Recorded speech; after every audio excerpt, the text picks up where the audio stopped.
ইসলাম এর উপরেই আল্লাহ তাআলা মানুষকে সৃষ্টি করেছেন। প্রত্যেকটা মানুষকে ইসলামের জন্য আল্লাহ তাআলা দুনিয়াতে পাঠিয়েছেন। এরপরে তার মা বাবা যেটা যে ধর্মের হোক, মা যদি ইহুদি ধর্মের হয়, ছেলে সন্তান অটোমেটিক সেই ধর্মেরই হবে। মা বাবা যদি নাসারা ধর্মের হয়, খ্রিস্টান ধর্মের হয়, মা বাবা তাকে ওই ধর্মেরই মানে, সে ওই ধর্ম থেকে মা বাবার ধর্ম থেকেই বড় হয়ে রাসূল বলেন মা বাবা যদি অগ্নিপূজক হয়, ছেলে সন্তান অগ্নিপূজক হয়। প্রত্যেক ব্যক্তি তার মা বাবা যে ধর্ম গোত্র আছে ওই গোত্র অনুযায়ী বড়, কিন্তু আল্লাহ তাআলা তাকে ওই গোত্র অনুযায়ী বড় করে নাই। এজন্য পরবর্তীতে যার হেদায়েত নসিব হয় সে ব্যক্তি মুসলমান হয়ে যায়, যদিও সে ইহুদি ধর্মের ছিল। আজকে বর্তমানে আমাদের সামনে নজির অসংখ্য অবৈধ বিভিন্ন ধর্মের মানুষ মুসলমান খুশি বিষয়। মুসলমান হওয়া এটা আমাদের জন্য, আমাদের কিভাবে খুশি বিষয়, কারণ মুসলমান তার ইসলাম ধর্মে কাজ যখন সে দেখে সে খুশি হয়, তার স্বভাবটা। কিন্তু দুঃখের একটা বিষয় আছে, মুসলমান তো হলাম, আমার কাজ কর্মে মুসলমানের মুসলমানিত্ব ঠিক আছে কিনা এই বিষয়টা আজকে আমাদের দেখা হচ্ছে। আজকের দুনিয়াতে মুসলমানের কিন্তু অভাব। আমাদের এই দেশ মুসলিম অধ্যুষিত দেশ, হাজার হাজার মুসলমান, লক্ষ লক্ষ মুসলমান এই দেশে বসবাস করে। মুসলমানদের সংখ্যা কম না, কিন্তু আমল, আখলাক, ইবাদত, তাহজিব ও তামাদ্দুন, যে চরিত্র, যে সংস্কৃতির দরকার ছিল ইসলাম অনুযায়ী, এমন মানুষদের আজকে বড়ই অভাব। আমাদের দুঃখ এই জায়গায়, আমরা যারা দ্বীনের দাওয়াত দিচ্ছি, আমাদের এই দাওয়াত কাজে আসতেছে না।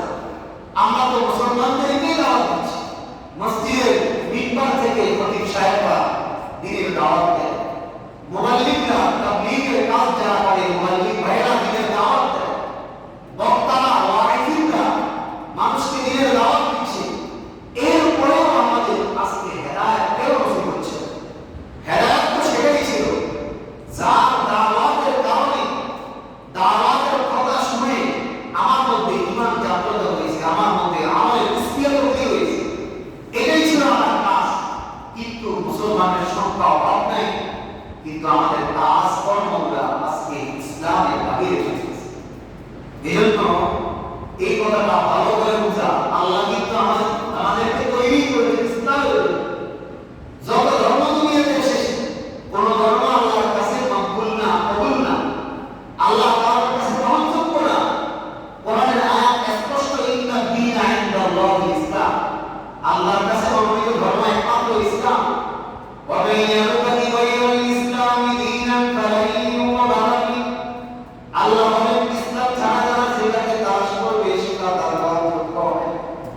যে ব্যক্তি এটাকে তালাশ করে, ইসলাম ছাড়া আমার মুসলমানিত্ব আজকে নাই, এর বিপরীতে যত কাজ করে বা ইসলামের বাহিরে, মান ইয়াবতাগি গায়রাল ইসলামি দীনা, আল্লাহ বলেন ইসলাম ছাড়া তুমি যে ধর্মকেই তালাশ করো, হোক মনে মুখে তুমি স্বীকারোক্তি দিয়েছো একা ইসলাম করেছে, কিন্তু তাসদিক দিল জিনার ভয়ে অন্তরে মুসলমানের স্বীকারোক্তি দাও নাই, নামাজ পড়ো না, তুমি রোজা রাখো না, হজ করো না, যাকাত দাও না, বিভিন্ন প্রকারের আল্লাহর নাফরমানি থেকে রাসূল ইসলাম, লেনদেনের মধ্যে আল্লাহর নাফরমানি থেকে ইসলাম, মুআমালাত মাশাআল্লাহ থেকে আল্লাহর নাফরমানি করতে চেষ্টা করা, তাহলে সেটা ইসলাম নয়। ইন্না দীনা ইনদাল্লাহিল ইসলাম ওয়া মান ইয়াবতাগি গায়রাল ইসলাম দীনান ফালান ইউকবালা মিন, আল্লাহ বলেন তার কিছুই কবুল হবে না। এজন্য মুসলমান বলেছি, আমার ধর্ম ইসলাম, আমার দিক নির্দেশনা যেন ইসলাম অনুযায়ী, আমার কাজ কর্ম যেন ইসলাম অনুযায়ী, আল্লাহর দিক নির্দেশনা অনুযায়ী, এটাই সমস্ত দাঈদের দাওয়াত। আজকে যারা দাওয়াত ও তাবলীগের কাজ করে, আলহামদুলিল্লাহ আপনাদের মসজিদে এসে ওনারা যখন দাওয়াত দিয়ে দেখবেন আমাদের সময় হবে না, আমরা এতই গাফিল হয়ে গেছি, সময় হবে না। যদি বলা হয় এই বাকি নামাজের পরে দিনের কিছু আলোচনা হবে, একটু বসি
ইয়া আইয়ুহাল কাফিরুন লা আ'বুদু মা তা'বুদুন।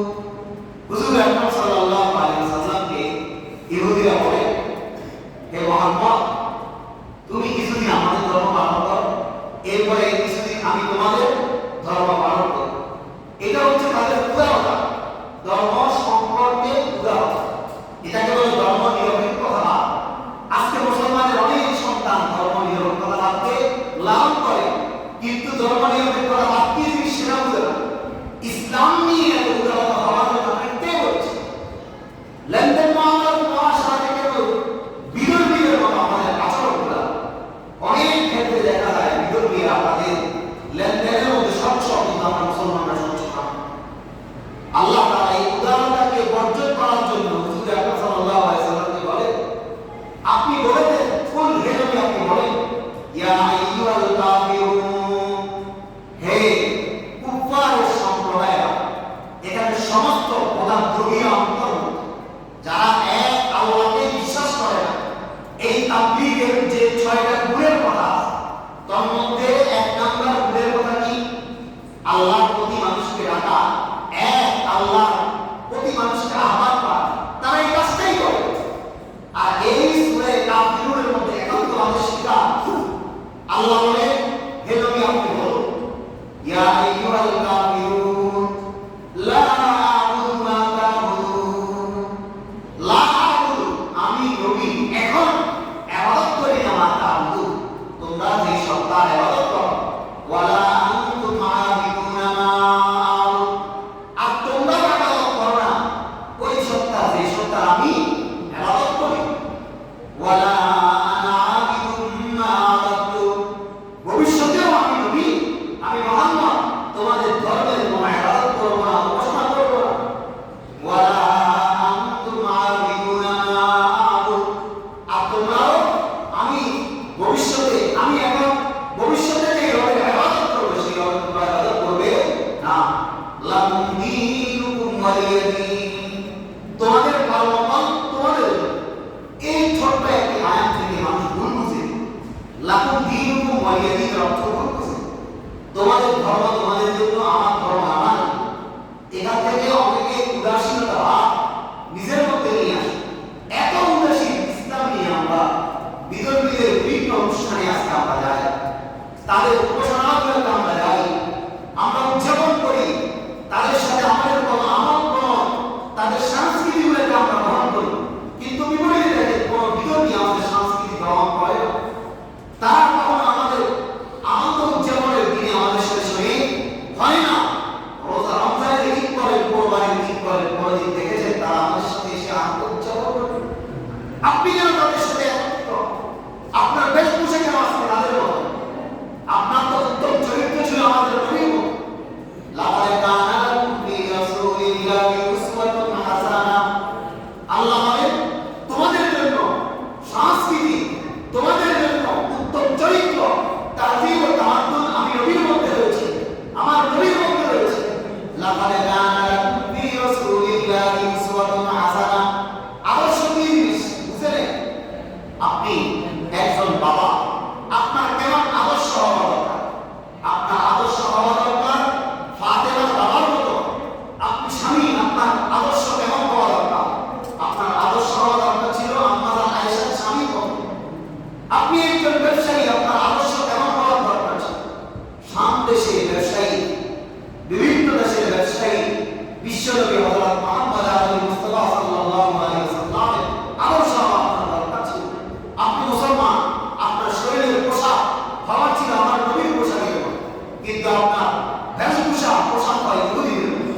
আপনার লেনদেন হওয়া ছিল আমাদের নবী বিশ্বনবী হযরত মুহাম্মদ আরবি মুস্তাফা সাল্লাল্লাহু আলাইহি ওয়াসাল্লামের মতো আদমি হওয়া দরকার ছিল, বিশ্বাসী আমানতদার হওয়া দরকার ছিল, লেনদেনের দোকান হওয়া দরকার ছিল।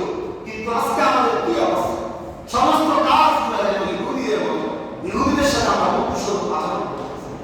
যেই জাতি তার ইতিহাস বলে দেয়, সেই জাতি আমরা সফলতা হতে পারে না। ইতিহাস কেন বারবার বলে? এই মুসলমানদেরকে আল্লাহ তাআলা এই দুনিয়ার রাজত্ব দান করেছে। কোরআনের বিভিন্ন আয়াত, ইন্নাল্লাযীনা আমানু ওয়া আমিলুস সালিহাত লা ইয়াস্তাখলিফান্না কামাস্তাগলামাল্লাযীনা মিন ক্বাবলি। আল্লাহ বলে এই মানুষটা, এই মুসলমানরা যদি তারা আমানু ঈমান গ্রহণ করে, এক নাম্বার কাজ ঈমান গ্রহণ করা।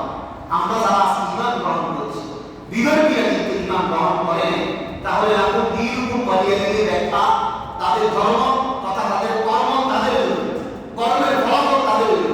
আর ওয়ালাকুম আমাদের ধর্ম আমাদের জন্য, আমাদের কর্ম আমাদের জন্য। তাদের সাথে তো আমাদের কোনো কিছু মিল ছিল না, আলাদা পৃথক ছিল। এর কারণ বিশ্ব এটাও না যে তারা তাদের ধর্ম পালন করবে আর আমার মনের মধ্যে কোনো ব্যথা থাকবে না।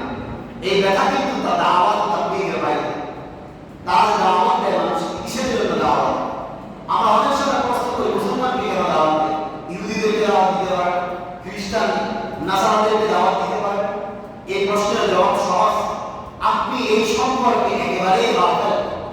অনেক দাওয়াত তাবলীগের বাইরের কাজগুলো শুনেন, বিভিন্ন দেশে তারা যায়, শুধু আপনার বাংলাদেশে দাওয়াত দেয়, বিভিন্ন রাষ্ট্রে তারা দাওয়াত দেয়, এমন এমন জায়গায় দাওয়াত দেয় যেখানে সবাই প্রধানমন্ত্রী মানুষ। তারা আফসোস করে বলে কিছুদিন আগে কেন আমাদের কাছে আসে? এই ব্যথা তাদের আছে, তাদের ব্যথার সাথে আপনার ব্যথাকে মিলাই দেন, এটা হবে নবীওয়ালার কাজ এবং নবীর ব্যথা। আর এই দাওয়াত সবচেয়ে উত্তম দাওয়াত। আজকে এই দাওয়াত গ্রহণ করার মানুষ নেই। মানুষকে বারবার বলা হচ্ছে আসে নামাজ পড়ে, কল্যাণের দিকে আসে, আযানের শব্দ তো কল্যাণের দিকে, হাইয়া আলাস সালাহ কল্যাণের দিকে আসে, কিন্তু আসবে মসজিদে কি? আমরা এতই কাপড় হয়েছি। জন্য বললাম আফসোস করা দরকার। মুসলমানের সংখ্যা বাড়লেও মুসলমানিত্বের সংখ্যা বাড়ে না। আমাদের কাজকর্মগুলো আছে ইহুদি নাসারাদের মতো, তাদেরকে বন্ধু বানাচ্ছি, তাদের সংস্কৃতি গ্রহণ করছি।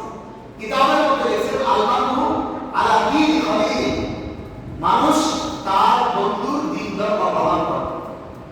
আজকে এই জন্যই তো আমাদের জিহাদের মতো ইসলামের গুরুত্বপূর্ণ একটা বিধান আমরা ভুলে গেছি। জিহাদের কথা বলা বলে সন্তানবাদ মনে করে। জিহাদ সন্তানবাদ নয়, জিহাদ তো সন্তানবাদকে নস্যাৎ করার বড় একটা মাধ্যম ছিল। যেই জাতি জিহাদ করে যায়, কোরআন করে হাদিস বলে, সেই জাতির উপর আল্লাহ আযাব ও গজব নাযিল করে। আজকে যে দেখছেন সারা বিশ্বের মধ্যে মুসলমানরা মার খাচ্ছে, মার খাবার কোনো কারণে না, যেই যে কাজ করে সেটাকে বড় মনে করে। আর বাকিটা মনে করে ইসলামের কাজেই না। ইলিয়াস রহমতুল্লাহ আলাইহি বলেছে যে আমার এই কাজ নিয়েও আমি এক সময় সংকট করতেছি। উনি এই জন্য দাওয়াতের কাজে যারা তাবলীগের ভাইরা আছে, ওনারাও মনে করেন এটাও দিনের কাজ। আশরাফ আলী থানভী রহমতুল্লাহ আলাইহি বলেছেন, ভাই ये लोग समझो कि यही दीन का काम है, बल्कि ये समझो कि ये भी दीन का काम है। থানভী রহমতুল্লাহ আলাইহি একটা হাকিমুল উম্মাহ মুজাদ্দিদে মিল্লাত বলা হয়। সুফি জগতে আমাদের কাছাকাছি সময়ের সংবাদ ছিলেন এই থানভী রহমতুল্লাহ আলাইহি। বলে ভাই ये मत समझो कि यही दीन का काम है, তুমি দিনের যে কাজটা করতেছো এটা মনে করো না এটাই দিনের কাজ, এটাই দিনের কাজ, এটা মনে করো না, বরং এটা মনে করো এটাও দিনের একটা কাজ। যে যে কাজ করতেছি এই কাজকে একেবারে এটাই যথেষ্ট এমন না মনে করো। প্রত্যেকে যে কাজ করতেছি পাশাপাশি অন্তরে ব্যথা না। বললাম যে জিহাদের কথা বললে অনেকে আজকে চিন্তা করে ভয় পায় যে জিহাদ এটা সন্ত্রাসবাদ, এটা মনে হয় অস্ত্রের কাজ। না, জিহাদ সন্ত্রাসবাদ নয়, সন্ত্রাসবাদকে দমন করার বড় একটা মাধ্যম। এই জিহাদকে আজকে আমরা ভুলে গেছি, এজন্য জায়গায় জায়গায় আমরা মার খাচ্ছি। সারা বিশ্বের আছে কাজ রেখেছে, মুসলমানরা মার খাওয়ার বড় একটা কারণ এটা, জিহাদকে ভুলে গেছে। কি কারণে আমরা আজকে মার খেয়েছি? জিহাদের জন্য প্রস্তুতি নেই। হিন্দুস্তান মুসলমানের হবে, এই চীন মুসলমানের হবে, নবীজির ভবিষ্যৎবাণী আছে, কাশ্মীর মুসলমানের হবে। আজকে যারা উৎপাত করতেছে বিভিন্নভাবে মুসলমানদের উপর নির্যাতন করতেছে, পাশের দেশে থেকে মুসলমানের মসজিদকে ভেঙে তারা গির্জা করতেছে। আপনার কাছে মনে হচ্ছে সমস্যা নেই, আমি তো ধরে আছি, কি হয়েছে, আমি ইবাদত করতে পারি, আমার সমস্যা না। গভীর চিন্তা করে দেখে কাল আপনি এই মসজিদে সিজদা দেওয়ার জায়গা পাবেন। অলরেডি শুরু হয়ে গেছে এই ঘটনা সম্পর্কে বেখবর হওয়াটা। শুধু মসজিদে সিজদা দিয়ে হবে না, ইসলামের ইতিহাস সম্পর্কে অবগত হতে হবে। মুসলিম বিশ্বের পতনে বিশ্ব কি হাল করবে? আলী হাসান আলী নদভী রহমতুল্লাহ আলী নদভী রহমতুল্লাহ ওনার লিখিত কিতাব মাযা ফাসিলাল আলাম বিকিতাবিল মুসলিম, এটা বাংলা রয়েছে।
এটা কখনো ইসরায়েলের দখলদার ইসরায়েলের জায়গা ছিল না, কিন্তু ইসরায়েল আজকে মুসলমানদের উপর নির্যাতন করতেছে।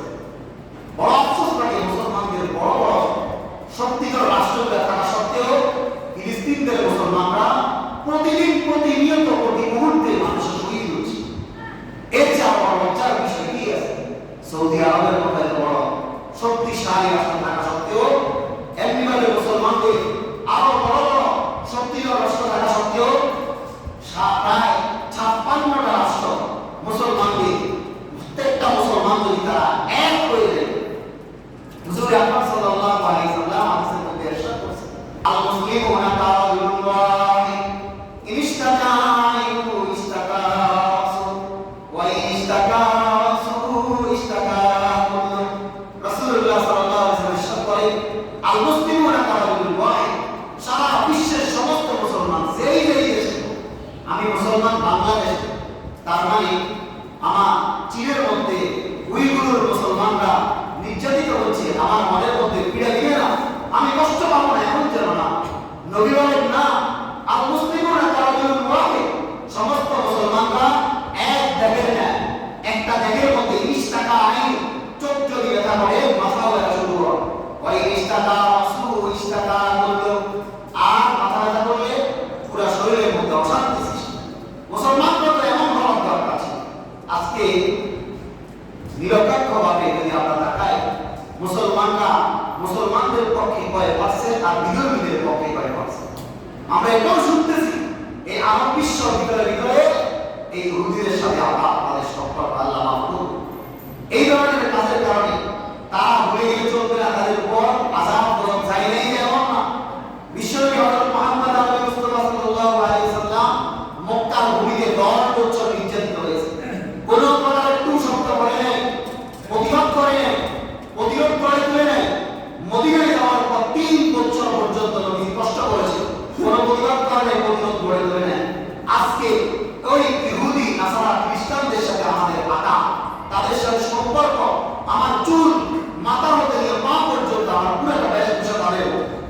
অথচ আল্লাহ তাআলা কোরআনে বলেন আমাদের অবস্থা এমন হওয়ার দরকার, ইয়া আইয়ুহাল্লাযীনা আমানু লা তাত্তাখিযু আদুওয়ি ওয়া আদুওয়াকুম আওলিয়া তুলকুনা ইলাইহিম বিল মাওয়াদ্দাতি ওয়া ক্বাদ কাফারু বিমা জাআকুম মিনাল হক ইউখরিজুনা আর-রাসূলা ওয়া ইয়্যাকুম আন তু'মিনু বিল্লাহি রাব্বিকুম ইন কুনতুম খারাজতুম জিহাদান ফি সাবিলি ওয়া ইবতিগা'a মারদাতি তুসিরুনা ইলাইহিম বিল মাওয়াদ্দা ওয়া আনা আ'লামু বিমা আখফায়তুম ওয়া মা আ'লানতুম ওয়া মান ইয়াফআলহু মিনকুম ফাকাদ দাল্লা সাওয়া'আস সাবিল। আল্লাহ বলেন, ইয়া আইয়ুহাল্লাযীনা আমানু, হে ঈমানদারেরা। ঈমানদার বলতে কারা? উদ্দেশ্য যাদের মধ্যে 3টা কাজ করা আছে। এক, তাসদীক বিল জিনা, ইকরার বিল লিসান, আমাল বিল আরকান। এই 3টা কাজ যাদের মধ্যে পাওয়া আছে, তথা তাসদীক বিল জিনা, অন্তরে স্বীকারোক্তি দিয়েছে আমি মুসলমান।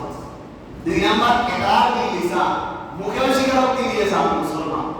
এবং আমাল বিল আরকান, যারা কাজের দ্বারাও এই কথা প্রমাণিত করে যে আমি মুসলমান। এই 3টা বৈশিষ্ট্য এই মুসলমানের কাছে আছে, তাদেরকে উদ্দেশ্য করে আল্লাহ বলেন, লা তাত্তাখিযু আদুওয়ি ওয়া আদুওয়াকুম আউলিয়া।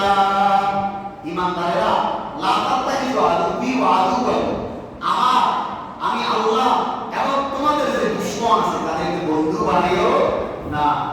বন্ধুত্ব কাদের সাথে? ইহুদি নাসারাদের সাথে। কাজ করবে সেটাই বোঝায়, কারণ মানুষ তো সেটাই গ্রহণ করে যেটা তার বন্ধু গ্রহণ করে। এজন্য 4 ধরনে মানুষের পরিবেশে একটা আলাদা প্রভাব থাকে। যার সাথে চলবে আপনার মধ্যে ওই স্বভাবই আসবে। একজন মক্ফরের সাথে চললে আপনি আস্তে আস্তে মক্ফরেই হবেন। একজন খোদাদ্রোহীর সাথে চললে আপনি খোদাদ্রোহী হবে। আপনার কাজকর্ম এটাই বোঝাবে। উদারতা দ্বারা ইসলাম যদিও বুঝাবে মুখে যে আমি মুসলমান, কিন্তু আপনার কাজকর্মের উদারতা বুঝাবে আপনি মুসলমান, আপনি ইহুদি, আপনি খ্রিস্টান, নাসারা। দিনের দাওয়াত গ্রহণ না করে আল্লাহ বলতেছেন, লা তাত্তাখিযু আদুওয়ি ওয়া আদুওয়াকুম আউলিয়া, আমার এবং তোমাদের দুশমনকে বন্ধু বানায় না। কোন ক্ষেত্রে? যাবতীয় ক্ষেত্রে, সংস্কৃতির ক্ষেত্রে, তাহযীব ও তামাদ্দুনের ক্ষেত্রে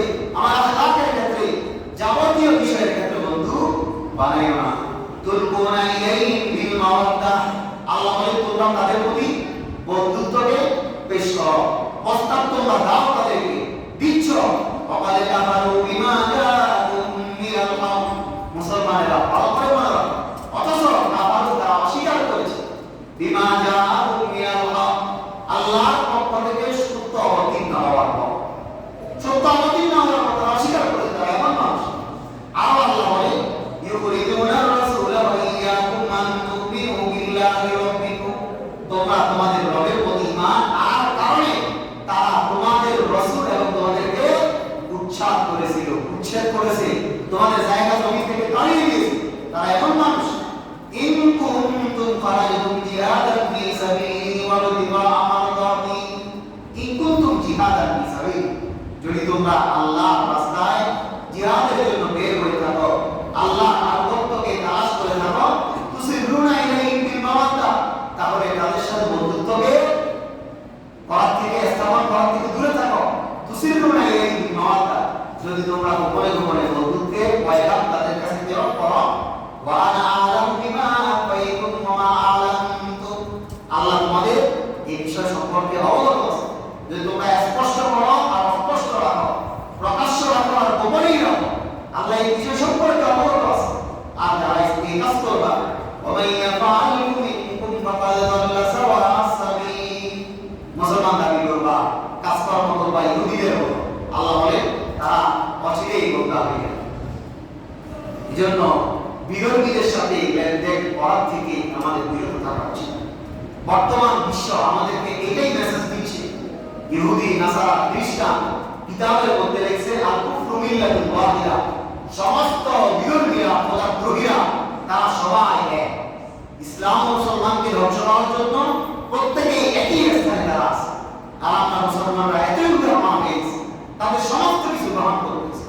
ফরিদপুরের অবস্থা দেখে দুইজন মুসলমানকে হত্যা করতে, এটা আমাদেরকে সামান্য মেসেজ দিয়েছে। মেসেজ সামনে এই অবস্থা আসবে। এই মুসলমানের মসজিদকে দাবি করবে এখানে গির্জা ছিল, এখানে ইহুদিদের উপাসনা রয়েছে। আপনাকে বুঝাবে আপনি ইতিহাস জানেন না, এখানে আমাদের বাপদাদাদের উপাসনা রয়েছে। আপনার শক্তি থাকবে না, বিভিন্ন ভাবে আপনাকে আক্রাস করে আপনার চেষ্টা দেওয়ার মতো জায়গা তারা রাখবে না। এটাই মেসেজ দিচ্ছে। এজন্য এখন থেকে একটু সাবধান, এখন থেকে একটু সাবধান। আমি বলতেছি না তাদের প্রতি সদাচরণ করা নিষেধ, সূরা লোকমানের মধ্যে আছে। তাদের সাথে সদাচরণ করা আমাদের জন্য নিষেধ না। ওয়াসাইনাল ইনসানা বিওয়ালিদাইহি, ওয়া মারবি ওয়াসাইনাল ইনসানা বিওয়ালিদাইহি, আমি মাতা পিতাদের প্রতি সদাচরণ করা ওসিয়ত করতেছি। আমারা উম্মু কুররাম ওয়াহনা আলা, কারণ এই মাতা পিতারা তারা কষ্টের পর কষ্ট করে তোমাদেরকে গর্ভধারণ করেছে, গর্ভে লালন করেছে। ওয়া ফিসালুহু ফি আমাইন, আর 2 বছর দুধ পান করিয়েছে তারা। আনিশকুরলি ওয়া লিওয়ালিদাইহি, সুতরাং 1 নাম্বার আমি আল্লাহর শুকরিয়া আদায় করো, সাথে সাথে মা বাবার শুকরিয়া আদায় করো। আমি আল্লাহর কেন শুকরিয়া আদায় করব? কারণ আমি আল্লাহ তোমাকে সৃষ্টি করেছি, মায়ের গর্ভে তোমাকে দুনিয়াতে পাঠিয়েছি। এজন্য 1 নাম্বার আমি আল্লাহর শুকরিয়া আদায় করব, 2 নাম্বার মাতা পিতার শুকরিয়া আদায় করব। সাথে সাথে আমি আল্লাহর শুকরিয়া আদায় করার আরেকটা কারণ ইলাইয়াল মাসির, তোমাদের প্রত্যাবর্তনের স্থান হবে আমি আল্লাহর দিকে।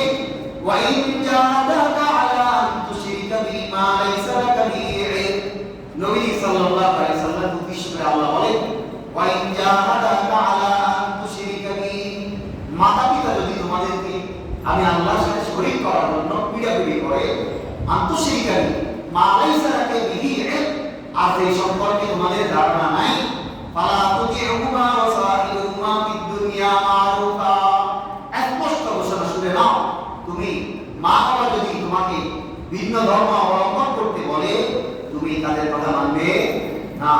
তবে ওয়া সাহিবুহুমা ফিদ দুনিয়া মারুফা, তাদের তুমি সদাচরণ করবে। এজন্য বিভিন্ন সময় দেখা যায় মা বাবা অমুসলিম কিন্তু ছেলে সন্তান কি হয়ে গেছে, মুসলমান হয়ে গেছে, এমন অসংখ্য আছে। বর্তমান বিশ্বে নজির কম না। মা বাবা যদি অমুসলিম হয়, মা বাবার সাথে সদাচরণের কথা আছে, তবে তাদের অনুসরণ করা যাবে। এটাই বলছে ওয়াত্তাবি' সাবিলা মান আনাবা ইলাইহি থুম্মা ইলাইয়া মারজিউকুম ফাউনাব্বিউকুম বিমা কুনতুম তা'মালুন, আপনি তাদের অনুসরণ করে যারা আমি আল্লাহর অনুসরণ করে, থুম্মা ইলাইয়া মারজিউকুম, কারণ এর পরবর্তী স্তর তো আমি আল্লাহর দিকে ফাউনাব্বিউকুম বিমা কুনতুম তা'মালুন। হ্যাঁ, আমি উনাব্বিউকুম খবর দিচ্ছি তোমরা যা করো, যা কর্ম করো সেই সম্পর্কে আমি আল্লাহ অবগত আছি। এজন্য ভয়ের মধ্যে থাকা দরকার। আমাদের যে অবস্থা বর্তমান পরিস্থিতিতে আমাদের উপর আযাব ও গজব আসতেছে না, এটাই বড় কথা। এরপরে বিভিন্ন সময় আল্লাহর পক্ষ থেকে কিছু ব্যক্তিগতভাবে কখনো কখনো জাতিগত গোত্রভেদে আল্লাহ তাআলা শাস্তি দেয় মানুষকে।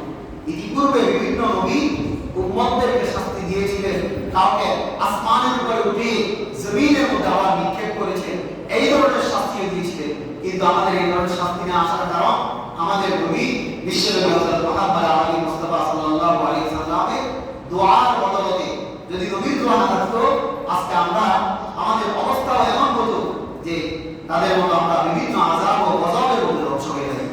এজন্য একটু সংশোধন হন, একটু পরিবর্তন হন। বিভিন্ন ধরনের বিরোধী যারা আছে যত সম্ভব তাদের সাথে লেনদেনকে পরিহার করুন। যতটুকু সম্ভব আপনার একজনের পরিহার করার দ্বারা মনে করবেন না আপনি একজন পরিহার করতেছেন, আপনার সাথে অনেক মুসলমান আছে, আর এর দ্বারাই তাদের লস হবে। ইসরায়েলি পণ্য, এই দখলদার বাহিনী, এদের যে পণ্যগুলো আছে এগুলোকে আমরা বর্জন করি। বিভিন্ন জায়গায় বিভিন্ন মসজিদের সামনে ইসরায়েলি পণ্যগুলো কি কি দেওয়া, যতটুকু সম্ভব আমরা পরিহার করব, তাদের কোনো পণ্য আমরা গ্রহণ করব না।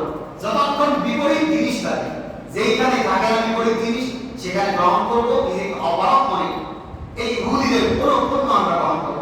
সাথে সাথে বর্তমানে বাংলাদেশে হিন্দুত্ববাদী একটা দল, যাদেরকে উগ্রপন্থী বলা হয়, ইসকন, এই ইসকন বিভিন্ন জায়গায় আজকে মুসলমানদের মধ্যে হিন্দুদের মধ্যে অশান্তি সৃষ্টি করতেছে। বাংলাদেশ অধ্যুষিত মুসলিম দেশ হলেও এই দেশে হিন্দুরা বসবাস করে, আমরা বলি না হিন্দুরা বেরিয়ে যায়। আর 2% বিভিন্ন ধর্মের আছে, আমরা বলি না তারা বাংলাদেশ থেকে বেরিয়ে যায়। তাদের প্রতি আমরা নির্যাতন নিপীড়ন চাই না, কারণ আল্লাহ বলে দিয়েছে লা ইয়ানহাকুমুল্লাহু আনিল্লাযীনা লাম ইউকাতিলুকুম ফিদ-দীন। লা ইয়ানহাকুম, আল্লাহ বলেন আমি তোমাদেরকে নিষেধ করতেছি না, আনিল্লাযীনা লাম ইউকাতিলুকুম ফিদ-দীন, যারা তোমাদের দ্বীন ধর্ম নিয়ে তোমাদের প্রতি অত্যাচার করে না, অবিচার করে না, তোমাদের প্রতি জুলুম করে না। কি নিষেধ করি না? আল্লাহ বলেন ওয়ালাম ইউখরিজুকুম মিন দিয়ারিকুম, এবং যারা তোমাদেরকে তোমাদের ঘর থেকে উচ্ছেদ করে না, আনতাবাররুহুম ওয়া তুকসিতু ইলাইহিম, তাদের প্রতি সদাচরণ করো, তাদের প্রতি ইনসাফ করো। ইন্নাল্লাহা ইউহিব্বুল মুকসিতিন, নিশ্চয় আল্লাহ তাআলা এই ধরনের মানুষ যারা মানুষের প্রতি সদাচরণ করে, উত্তম ব্যবহার করে, তাদেরকে ভালোবাসে। পরের আয়াতে আল্লাহ কি বলে? ইন্নামা ইয়ানহাকুমুল্লাহু আনিল্লাযীনা কাতালুকুম ফিদ-দীন ওয়া আখরাজুকুম মিন দিয়ারিকুম, নিশ্চয় আল্লাহ তাআলা নিষেধ করেন তোমাদেরকে, আনিল্লাযীনা কাতালুকুম ফিদ-দীন, যারা তোমাদের দ্বীন ধর্ম পালনে ব্যাঘাত ঘটায়, যারা তোমাদের প্রতি অত্যাচার করে, ওয়া আখরাজুকুম মিন দিয়ারিকুম, তোমাদেরকে তোমাদের বসবাসের স্থান থেকে উচ্ছেদ করে, বিভিন্নভাবে কষ্ট দেয়, ওয়াযাহারু আলা ইখরাজিকুম, এবং তোমাদেরকে উচ্ছেদ করার ক্ষেত্রে যারা সহযোগিতা করে, আনতাওয়াল্লাহুম, তাদের প্রতি বন্ধুত্ব স্থাপন করা থেকে বিরত থাকো, ওয়া মান ইয়াতাওয়াল্লাহুম ফাউলাইকা হুমুজ জালিমুন। আল্লাহ বলেন ইহুদিদের সাথে, নাসারাদের সাথে, খোদাদ্রোহীদের সাথে যারা বন্ধুত্ব করবে তারা প্রকৃতপক্ষে জালেম হবে, আর জালেম কখনো সফল কাম হবে না। এই সমস্ত কাজ ইহুদি, নাসারা, খ্রিস্টান, বিধর্মী যারা আছে তাদের সাথে লেনদেন, মুআমালাত করার থেকে যথাসম্ভব বিরত থাকার চেষ্টা করব। বিশেষ করে বললাম যে ইসকনের সদস্য যারা বাংলাদেশের থেকে মুসলমানদের উপর হামলা চালিয়ে মুসলমানদের সন্তানকে শহীদ করেছে, এই সমস্ত ব্যক্তি সম্পর্কে সতর্ক থাকবে। তারা তাদের উপাসনালয়ে ইবাদত করবে, আমাদের কোনো আপত্তি নাই, কিন্তু কোনো প্রকারের সন্দেহবশত যদি কোনো মুসলমানের উপর নির্যাতন করে, নিপীড়ন করে, সেখানে আমরা গর্জে উঠব, এদেরকে আমরা প্রতিরোধ গড়ে তুলব, যেখানে অন্যায় সেখানে প্রতিবাদ করব। অন্যথায় ওই যারা ইহুদি ছিল, আল্লাহ তাআলা কোরআনে তাদের 10টা অভিসম্পাদ, তাদের প্রতি অভিসম্পাদের যে 10টা কারণ বলেছে সেগুলোর মধ্যে আমরাও এত উদ্দেশ্যিক হওয়া আমাদের জন্য উচিত নয়। তাদের ব্যাপারে সতর্ক থাকা। বর্তমানে এই উগ্রপন্থী হিন্দুত্ববাদ ইসকনের সদস্যরা বিভিন্ন জায়গায় দাঙ্গা লাগাইতেছে। বড় আফসোসের বিষয় আমরা দেখতেছি, এরা মুসলমানদের করে তাদের পেটে বাচ্চা দিয়ে এরপরে বেড়ে যাইতেছে। পত্রিকাগুলো পড়েন না তাও, এই জন্য বললাম তারা নিজেদের ইতিহাস ভুলে যায়, এরা কখনো সফল কাজ করে। সাবধান, সতর্ক। হিন্দুর কোন দোকান থেকে কোন প্রকার মিষ্টি কিনবেন। আমরা বিভিন্ন প্রকারের গণমাধ্যম সহ বিভিন্ন খবরের পাতা থেকে বুঝলাম এরা গোমূত্র এর সাথে মিশ্রণ করে। এজন্য হিন্দুদের দোকান থেকে কোনো প্রকারের মিষ্টান্ন ক্রয় করবেন, যথাসম্ভব এদেরকে এড়িয়ে চলুন। সাথে সাথে সাথে সাথে ইসরায়েলি পণ্যগুলোকে অবহেলা করতে হবে। বাংলাদেশ থেকে এরা যদি আমাদের সাথে থাকতে চায় সৌহার্দ্যপূর্ণ আচরণ করতে হবে। আমরা তাদের প্রতি কোনো প্রকারের জুলুম করি না, তারা আমাদের প্রতি কোনো প্রকারের জুলুম না করতে হবে। আমরা বলি না তারা মুসলমান হয়ে যাক, তারা হিন্দু আছে হিন্দু থাক, তারা বিধর্মী আছে বিধর্মী থাক, তবে তারা তাদের ধর্ম পালন করুন। আমাদের কাছে যেন ব্যাঘাত না করে। আফসোস লাগে পাশাপাশি দুইটা উপাসনালয় মুসলমানরা নামাজ পড়তেছে, পাশে তারা গান বাজনা বাজাচ্ছে। পত্রিকাতে দেখেছেন আপনারা, স্মার্টফোন গুলোতে খবরে আপনারা দেখেছেন মুসলমানের উপাসনালয়ের পাশাপাশি তারা মুসলমানরা যখন নামাজ পড়ে তখন তারা কেন এই কাজটা করবে, কেন ব্যাঘাত করলেন? অনেক জায়গায় হাটাদারি মাদ্রাসার পাশে হিন্দুদের না তাদের উপাসনালয় আছে, তারা এই জিনিসটা এই ক্ষেত্রে তারা রেসপেক্ট করে। যখন আজান হয় তারা কোনো প্রকারের গান বাদ্য বাজায়, আজকে তারা লাগবে না, আমরাই তো বাজাই গেছি। আমাদের দোকানে দোকানে গান বাজনা বাজায়, আমাদের ঘরে ঘরে গান বাজনা বাজায়, আজান হইতেছে তখন গান বাজনা বাজায়। আমাদের এই পরিস্থিতি করে, এই জন্য বললাম আমাদের আচার আচরণ গুলো আজকে বিধর্মীদের উপরে, ইহুদি নাসারাদের মতো। এই জন্য ফিরে আসেন, যদি বাঁচতে চান, সফলকাম হইতে চান, আল্লাহর কাছে প্রিয় হইতে চান, তাহলে এই বিধর্মীদের কৃষ্টি কালচার, তাদের সংস্কৃতি, তাদের তাহজিব ও তামাদ্দুন থেকে ফিরে আসে, ইসলামের তাহজিব ও তামাদ্দুনের মধ্যে আসে। আল্লাহ তাআলা কি আদেশ দিয়েছেন সেটাই গ্রহণ করে। আজকের আলোচনার সার সংক্ষেপ কথা, ইহুদি, নাসারা, খ্রিস্টান, খোদাদ্রোহী যত ধর্ম আছে এদের সাথে বন্ধুত্ব করা যাবে না। মুআমালাত লেনদেন করতে পারে, মানুষ সামাজিক দিক সমাজে বসবাস করে। আমাদের এই সমাজগুলোতে বিভিন্ন ধর্মের লোক আছে, আমরা উঠলেই তাদের সাথে আমরা উঠি, ঘুমাইতেও তাদের সাথে ঘুমাই, বিভিন্ন সময় লেনদেনও করে থাকি। এটা নিষেধ না।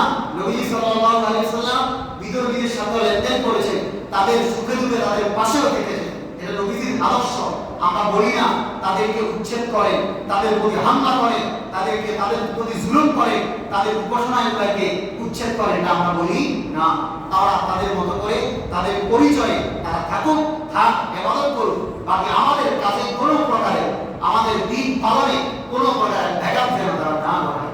যদি ঘটায়, যেখানেই ঘটাবে, আপনার ঈমানি দায়িত্ব যেইভাবে পারেন, মুখে বললে মুখে, হাতে বললে হাতে, যেভাবে পারেন, যদি তাও না পারেন কমাস কম অন্তরে তাদের ঘৃণা করবে। আমি এটাও বলতেছি না আইন নিজের হাতে তুলে নেন, আইন নিজের হাতে তুলে নেবেন না, এটা আমাদের সাংবিধানিক একটা অপরাধ যারা আইন নিজের হাতে তুলে নেন। কিন্তু তাদেরকে ওই সময় অজ্ঞাতভাবে কিছু সূত্র মাধ্যম দিয়ে আইনের লোকের হাতে তুলে, বুঝছেন বিষয়টা? এটা এই জন্য বলতেছি, নরমে নরমে আর দিন চলে না, অনেক হয়েছে। বিভিন্নভাবে আমাদের প্রতি জুলুম করা হচ্ছে, বিভিন্ন এলাকায় জুলুম করা হচ্ছে। এই জন্য সতর্ক হন, নিজের ঈমান আমার সম্পর্কে সতর্ক। আগে নিজেকে পরিবর্তন করেন, এরপরে আস্তে আস্তে মানুষকে পরিবর্তনের দাওয়াত দেন। দেখবেন এর দ্বারা ভিন্নভাবে কাজ হবে, এই কথার আসর থাকবে। প্রত্যেকে চেষ্টা করব দ্বীনের দাওয়াতের সাথে জুড়ে থাকার। আর বললাম ইসরায়েলি কোনো পণ্য যতক্ষণ সম্ভব ততক্ষণ পর্যন্ত গ্রহণ করবো না। সাথে সাথে এই ইসকন, উগ্রবাদী, হিন্দুত্ববাদ যারা আছে এদের সাথে কোনো প্রকারের আঘাত করবো না, সম্পর্ক করবো না। কাজ করবে যেন বিধর্মীদের সাথে আমাদের কোনো প্রকারের আঘাত না হয়। আল্লাহ তাআলা যে আলোচনা হয়েছে, আলোচনা হচ্ছে আমাদের প্রত্যেককে আমল করার তৌফিক